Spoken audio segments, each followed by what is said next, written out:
വീഡിയോയിൽ സംസാരിക്കുന്നത് Iran foreign minister Abbas അറാക്ചിയാണ്. അദ്ദേഹം ജനക്കൂട്ടത്തിൽ നിൽക്കുന്നു, ജനങ്ങൾക്കിടയിൽ പ്രത്യക്ഷപ്പെടുന്നു, അവരോട് സംവദിക്കുന്നു. വ്ളോഗർ അദ്ദേഹത്തോട് ചോദിക്കുന്നത്, എന്താണ് താങ്കൾ ജനക്കൂട്ടത്തിനിടയിൽ പ്രത്യക്ഷപ്പെടുന്നത്? എന്തുകൊണ്ടാണ് നിങ്ങൾ ജനങ്ങൾക്കിടയിൽ നിൽക്കാൻ താല്പര്യപ്പെടുന്നത്? ഞാൻ ജനങ്ങൾക്കിടയിൽ വരുന്നത് അവരിൽ നിന്ന് ആവേശവും പ്രചോദനവും ഉൾക്കൊള്ളാൻ വേണ്ടിയാണ്. ഇറാനിലെ ജനങ്ങൾ ഐക്യത്തോടെ രാജ്യത്തിന് നൽകുന്ന സപ്പോർട്ട് നിസ്സീമമാണ്. വലിയ ആവേശമാണ് ജനങ്ങളിൽ നിന്ന് ലഭിക്കുന്നത്.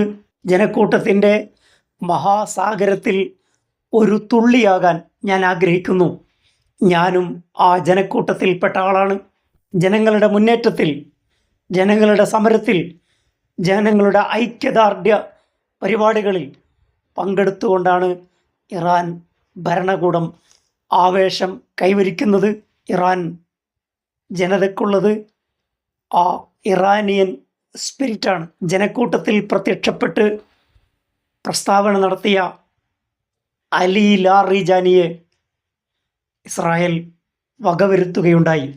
അലി ലാറിജാനിയെ വകവരുത്താൻ കർട്ടൻ്റെ പിന്നിൽ പ്രവർത്തിച്ച ചില ദുഷ്ടശക്തികൾ ഇറാൻ്റെ സമീപ പ്രദേശങ്ങളിലുണ്ട് എന്ന് പല വാർത്തകളും സൂചിപ്പിക്കുകയുണ്ടായി.